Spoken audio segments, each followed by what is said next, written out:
मेराज की रात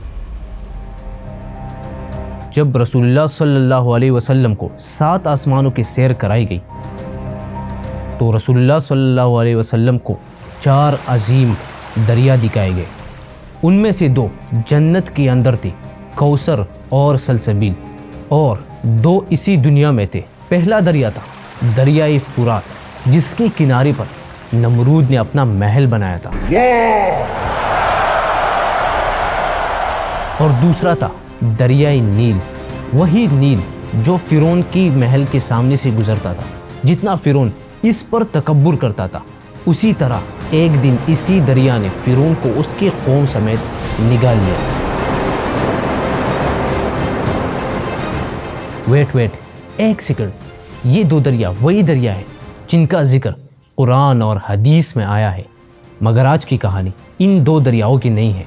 आज की कहानी एक ऐसी दरिया की है जिसने बरसों तक लोगों को सिर्फ मौत दिया।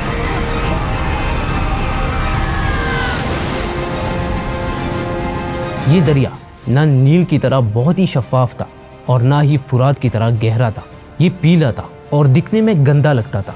लेकिन इसी पीले पानी में एक बहुत ही इंटरेस्टेड कहानी मौजूद है जिसने आजकल की सुपर पावर और दुनिया की इकोनॉमी को जन्म दिया। इसका नाम है हुआंगी और दुनिया इसे कहती है द येलो रिवर।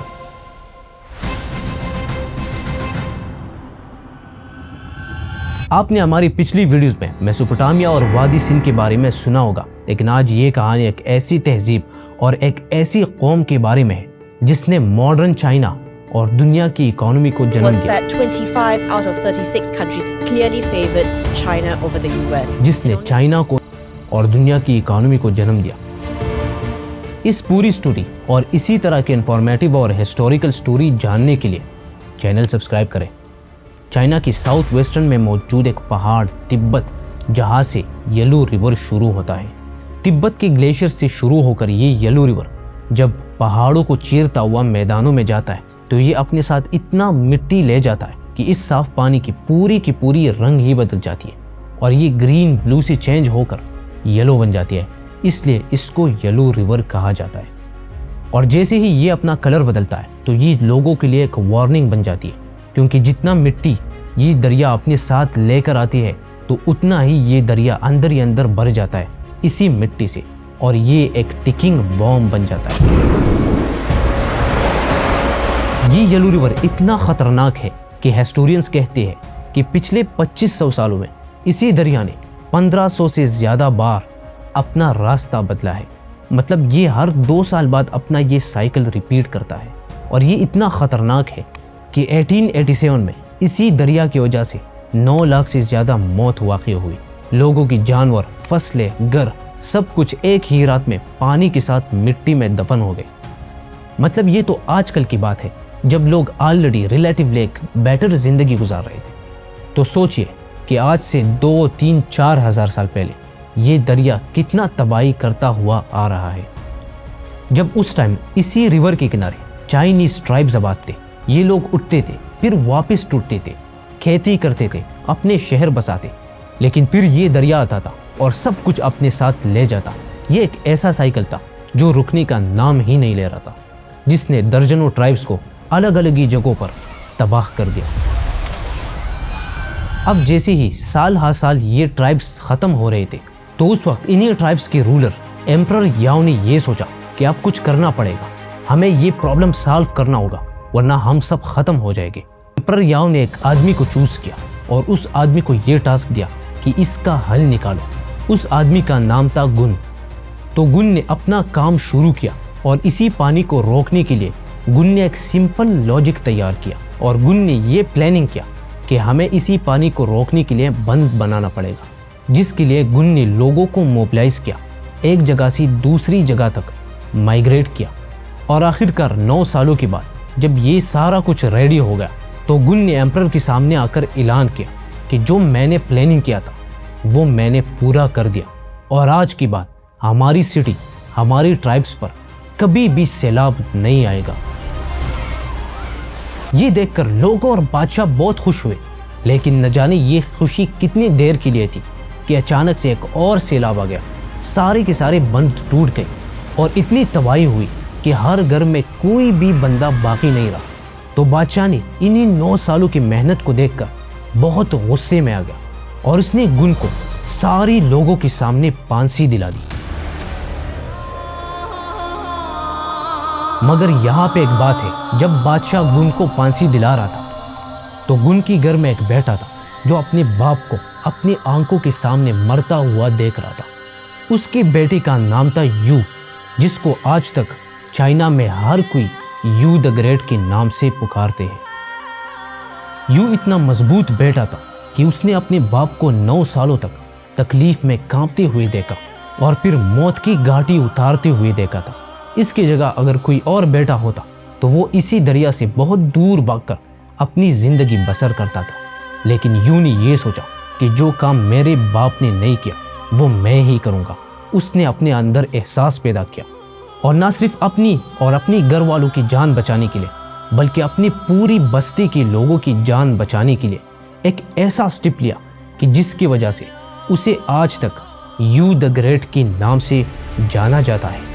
उसने अपने प्लानिंग पर काम शुरू किया और उसने सबसे पहले वो काम किया जिसकी वजह से उसके बाप को फांसी हुई थी। उसने ये सोचा कि मेरे बाप ने बंद बनाई थी तो मैं ये गलती कभी नहीं करूँगा, मैं दोबारा बंद नहीं बनाऊँगा, बल्कि मैं एक ऐसा अल्टरनेट रास्ता सोचूंगा जो इसी बस्ती को बचाने के साथ साथ इसे फ़ायदा भी दे। तो यू ने ये सोचा कि पानी को रोकना नहीं है बल्कि पानी को रास्ता देना है।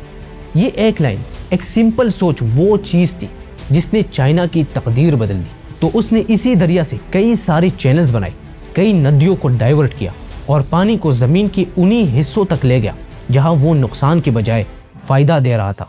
तो 13 साल तक यू पहाड़ों में, जंगलों में, दरियाओं के किनारों से गुजरता गया और इवन उसने पूरे चाइना का चक्कर लगाया और जहाँ से पानी बहता हुआ आ रहा था वहाँ के सारे रास्ते नाप किए। उसने सबसे पहले ये अंडरस्टैंड किया कि कौन सी ज़मीन ऊपर है और कौन सी ज़मीन नीचे है। तो उसने हज़ारों लोगों की टीम को अपने साथ काम पे लगा और उन सबको चैनल्स कूदने का टास्क दिया, इतने बड़े चैनल्स कि वो पानी को अलग रास्ता दे सके। ये कोई छोटा काम नहीं था, ये एक पूरी सिविलाइजेशन का इंफ्रास्ट्रक्चर था जो एक बंदे के दिमाग में और दूसरे के हाथों से हो रहा था।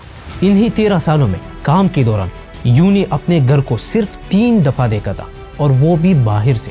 पहली बार काम के दौरान जब उसकी घर के अंदर से उसकी बीवी के रोने की आवाज़ आ रही थी तो यू वहाँ पे रुक गया और उसने अपनी बीवी का रोना सुना और फिर वहाँ से चला गया, क्योंकि यू के पास ये एहसास था कि बाहर एक पूरी कौम इसी अजियत, इसी तकलीफ से गुजर रही है। दूसरी बार यू के बेटे ने दरवाजे पर आकर अपने बाप को आवाज़ लगाई तो उस पर यू रुका। उसने अपने बेटे को देखा और एक लम्हे के लिए आंखें मिलाई और फिर उसने अपना मुंह मोड़ा और अपनी राह की तरफ चला गया। और तीसरी बार जब यू के बेटे को यू की बहुत याद आ रही थी तो उसने अपने बाप के पास बाहर आया और वो अपने बाप के पास आना चाहता था। उसने अपने बाप के सामने हाथ फैलाए तो यू ने उसे देखकर यू की आंखों में इसी बार आखिरकार आंसू आ गई। लेकिन यू के अंदर फिर भी वही एहसास था कि अभी तक काम कंप्लीट नहीं हुआ। तो यू वहाँ पे फिर नहीं ठहर सका और वहाँ से रवाना हो गया। इसी तरह की सेक्रीफाइसेस हिस्ट्री की बुक्स में कई लोगों को ही मिले हैं। तो आखिरकार 13 सालों के बाद यू ने अपना काम कंप्लीट कर दिया और येलो रिवर को आखिरकार नुकसान कराने से रोका। इसके बाद येलो रिवर का पानी बढ़ा नहीं बल्कि कई सारी चैनल्स में डिवाइड हो गया जो डिफरेंट हिस्सों में जाकर वहाँ की ज़मीनों को फर्टाइल किया और उन्हीं ट्राइब्स को नई जिंदगी दी जो सदियों से इसी नदी के कहर से तक चुके थे। उनके गांव आबाद हुए, उनकी फसलें उगने लगे और जो ट्राइब्स यहाँ से भाग चुके थे वो भी वापस आकर यहाँ पर आबाद हुए। और यू ने आखिरकार वो किया जो उसके बाप के आंखों में सिर्फ एक ख्वाब था। और यूं ही इसकी वजह से इन्हीं ट्राइब्स की इकॉनमी बहुत ज़्यादा बढ़ गई और वहाँ सिर्फ और सिर्फ खुशहाली ही खुशहाली नज़र आ रही थी। जब ये सारा कुछ नए एम्परर ने देखा तो उसने पब्लिकली अपना सर यू के सामने झुकाया और यू को अपने बाद अपना सक्सेसर डिक्लेयर किया। नाउ जैसे ही यू नया एम्परर बन गया तो उसने एक नई डायनेस्टी शुरू की जिसका नाम था शिया डायनेस्टी। और वहाँ से चाइना की एक ऐसी स्टोरी शुरू हो गई जिसकी वजह से आज तक का चाइना जितना पावरफुल है वो सारा का सारा क्रेडिट जाता है उसी शिया डायनेस्टी और यू द ग्रेट को। और शिया डायनेस्टी ने सिर्फ ये काम नहीं बल्कि सिल्क रोड पर अपना ट्रेड इतना बूस्ट किया कि जिसकी वजह से चाइना की इकोनॉमी रोज़ बरोज़ बढ़ रही थी। और यूं ही वो इकोनॉमिकल चेन उस टाइम की शिया डायनेस्टी से लेकर आज तक के मॉडर्न चाइना तक चलता हुआ आ रहा है, जिसने इसी मॉडर्न चाइना को सुपर पावर तक लाकर खड़ा कर दिया। मिलती है अगली वीडियो अगली कहानी में। Subscribe to channel.